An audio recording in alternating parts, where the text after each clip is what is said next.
नोंनि हौवाया सासे प्रफेसारनि हिनजावा गुबुन हौवाजों खारदों होनोब्ला समाजा जोंखौ गनायनाय नङा। मिस्टार ग्रेजुएट आबुं बर' सावथुनखौ नायनो मोजां मोनग्रा रायजो राजाफ्रा गोबां अनसायदों।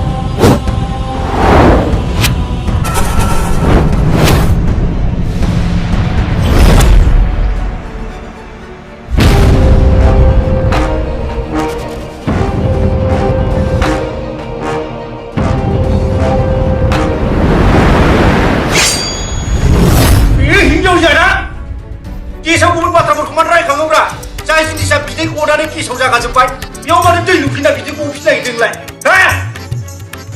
नोंनि गोसोथोनायासो आंखौ उल्था खुदुमदोंथ'। आं नारखाबाय थादोंसोमोन। नों जुदि ओंखारलाङाबा नोंखौ नैबे आंनि देगाजों नायगारसो थागोन।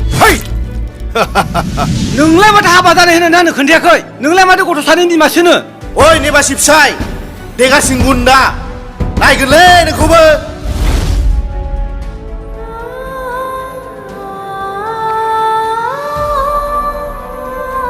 आं थांसै। I love you too। मोजाङै था। थाब फैफिन। आं नोंनि अनगा थानो हानाय नङा।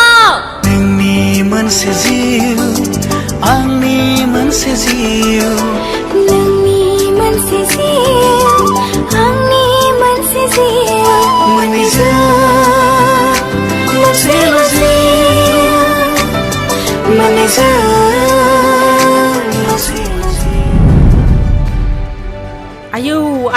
आयौ माबायदि मानसि नोंलाय?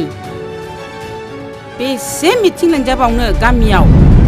नों आंखौ दिनै बे हिनजाव थाखाय आखाइ होबायना? गारां नोंखौबो।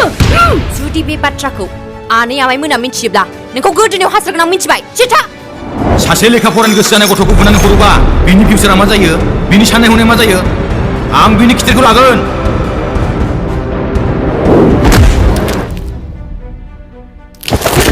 बेफोरबायदि मालाय न'खराव फैनानै दावराव खालामनाय मानसिखौ गुन्दा होनाब्ला नों आंखौ गुन्दा होनदों? बे खर'आव मा दं नोंहा? जेबो मोजांखौनो साननो रोङा। जानोलै आंबो बारा मोजां मोनथिया। बे खर'आव मा दंथाय? नारेंखलबासो देखावनानै नायजागौमोन। मोजां बुस्थुथ' थाखानाय नङा। गिनाङालै जाम्बा जों भट थुनानैसो देरहानाय। ओइ एमएलए सार नों आंखौ मा होनालै हा? 40% साख्रि मोना होनदों नामा? आं मा ग्रह लाना उजियाथाय? आं गावखौनो जेबो हमनानै मोनला। जेरावखि थाङा खैफोदल' जायो। बर' सावथुन मुलुगनि बयजोंबो सिनायजाग्रा बिरफुं महिलारजों दिहुनजानाय आरो प्रबिन मैथा बर'नि लिरनाय आरो बिथोन होनाय मिस्टार ग्रेजुएट आबुं बर' सावथुनखौ नोंथांमोनहा नोंथांमोननि गामि एबा ओनसोलाव दिन्थिहैनो गोसो जानाय सुबुंफ्रा गाहायाव होनाय जानबुं नम्बराव सुलाद लानो हागोन। जानबुं नम्बर 8135973059 600338708 फन नम्बराव खौरां लानो हागोन। लोगोसे बे सावथुनखौ दिहुनगिरि एबा गाहाय फावगिरि बिरफुं महिलारी बिथाङा बर' हारिनि सावथुन नायनो मोजां मोनग्रा रायजो राजाफोरखौ आरोबाव बांसिनै अनसायनो थाखाय खौरांनि गेजेरजों खावलायदों। गिबियाव खौरां नायग्रा रायजो राजाफोरखौ आंनिफ्राय गोजोननाय जासिहरबाय। आं दा मोनथिहोनो नागिरनाया जाहैबाय माने दा एबार बोसोराव 2023आव मिस्टार ग्रेजुएट फिल्म बेखौ जोङो रिलिज खालामबाय। रिलिज खालामनाया प्रिमियार श' एबा जों आर्टिस्टफोरखौ लानानै माने ज' माने माबानो हायासै, देखायलायनाय जायासै। ओमफ्राय जायखिया जोङो माने मार्केटआव आरोखि जायगा हरबाय। माने देखायनो हायैनि खारना जाहैबाय माने दा एगजाम सोलिगासिनो दं नालाय, आनजाद सोलिगासिनो दं गथ'फोरनि क्लास 9, 10 बेफोरबायदि जायगा एगजाम सोलिगासिनो दं। ओमफ्राय बिनि खारनैनो माने थांब्लाबो सिनेमाया थांब्लाबो माब्लाबो माने नोङो एगजाम सोलिफुबाय थानाय समफ्राव माफ्राव डिस्टार्ब जायो नालाय एसे, ओंखायनो माने जेराव गैया एगजाम गैया बे जायगायाव सिनेमाया दा सोलिगासिनो दं आरो। ओमफ्राय जे जायगायाव देखायदों मथा मथि रायजोफ्रा मोजां मोनदों आरो मोजां मोननानै मोजां कमेन्ट हरदों। बेखायनो दा अबे जायगायाव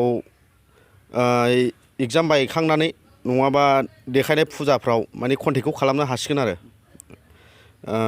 दाथ' बेनोसै मोजां मोनदों रायजोफ्रा औ बबे बबे जायगायाव नोंनि सिनेमाया सहैयाखै बे ओनसोलनि रायजो राजाफोरखौ नोंथांमोननि सिनेमाखौ लांनो थाखाय मा खावलायगोन? औ बेखौनो नायनो थाखाय माबा खालामबाय आरोखि आसा खालामबाय बयबो नायगोन होननानै आरो बिहरगोन होननानै आरोखि सिनेमायाथ' माने डाइरेक्सना जोंहा आदा प्रबिन होदों स्ट'रि स्क्रिप्ट बिनि गोजा माने एसे ससियेल मेसेज दं फिल्माव माने मिस्टार ग्रेजुवेट होननाय माने एसे इडुकेसन माबानि थांबाय नालाय पारपसनि थांबाय माने पारसेन्ट माने सिनेमानि माबाया जाहैबाय माने 40 माने बेयाव माने एसे माबा दं आरोखि मेसेज दं ससियेल मेसेज दं बेनो औ ओमफ्राय एक्ट्रिस हिसाबै जोंहा मनिषा दङ मनिषा दानि जाखांफुनाय ओमफ्राय बिनिफ्राय दङ जोंहा आदा कमलेस्वर दं आदा उजित दं ओमफ्राय सिगांनि बै जायखौ दिगार सिं गुन्दा होननानै फेमास जादों बेबो दङ ओमफ्राय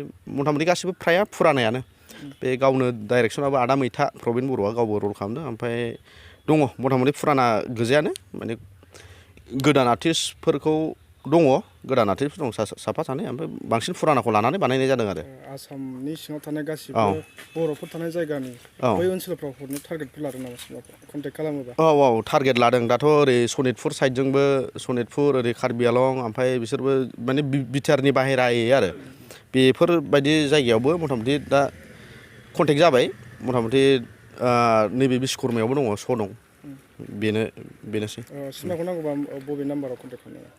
सिनेमाखौ नांगौब्ला आं बे नोंसिनि बे निउसनि दा माबायाव गाहायावहाय माबा खालामना होनोसै आरोखि औ बेयाव कन्टेक्ट खालामबानो मोनगोन औ ओमफ्राय नङाबा ट्रेलाराव नायनानैबो कन्टेक्ट खालामनो हागोन आरो नोंथांमोना दिनै मिस्टार ग्रेजुवेट सिनेमाखौ नायबाय दा सिनेमाखौ नायनानै माबायदि मोनदों मादै? जों बिराद मोजां मोनदों आरो सिनेमाखौ नायजाथाव मोनदों मोजाङैनो दं बयबो नायनो हागोन गाज्रि नङा नोंसिनि जिथु संसार जाबोनाय नुबोनाय नोंसिनि जिउआव मोजां फालाफ्राबो काहानिफ्राबो मोजां एक्टर एक्ट्रिसफ्रा माबायदि रल खालामदों? एक्टर एक्ट्रिसफ्राबो मोजाङैनो दं असे जिबनाव जानाय बायदि काहानिया बेरखांथारदों नामा? औ मोजां नुदों थिगैनो दङ मोजाङैनो दं सिनेमाया गाज्रि नङा बयबो नायनो हागोन फिसाफ्रा माबायदि नुथायखौ बेहाय सिनेमायाव नुनो मोनखो मादै? सिनेमायालाय मोजाङै जादों जानायालाय गाज्रि नङा काहानि कुहानिफ्राबो मोजां बयबो बिदिनोखा माबा बायदिसिनानि उनावसो काहिनिया जालांखायो नालाय काहिनिफ्रालाय मोजाङै दङ आरो बांद्राय गाज्रिद्राय नङा माना मोजां मोनदों? मोजां गाज्रिथार नङा आरो नायजागोन नायनो हायो जाथायफोरजों गोरोबनाय मोनदों नामा मादै नों? औ बिराद मोजां सोरनिबा फिसा गोनांखा बिहामजोफोर हाबा जाखानाय हौवाफोर खारलायनाय दोनखारलायनायफ्राथ' मोगथाङाव दंखायोसो नालाय बेफोरखौ देखायबाय आरो काहानिया दंखायोबो नालाय मोगथांफ्रावबो फिसा गोनां बेबो बिदिनोसै बेबो दंखायो नालाय बेफोरखौ खिन्थाबाय आरो मा सैथो काहानिखौ नैबे सिनेमायाव नुदों नामा? औ नुदों मोजां दे गाज्रि नङा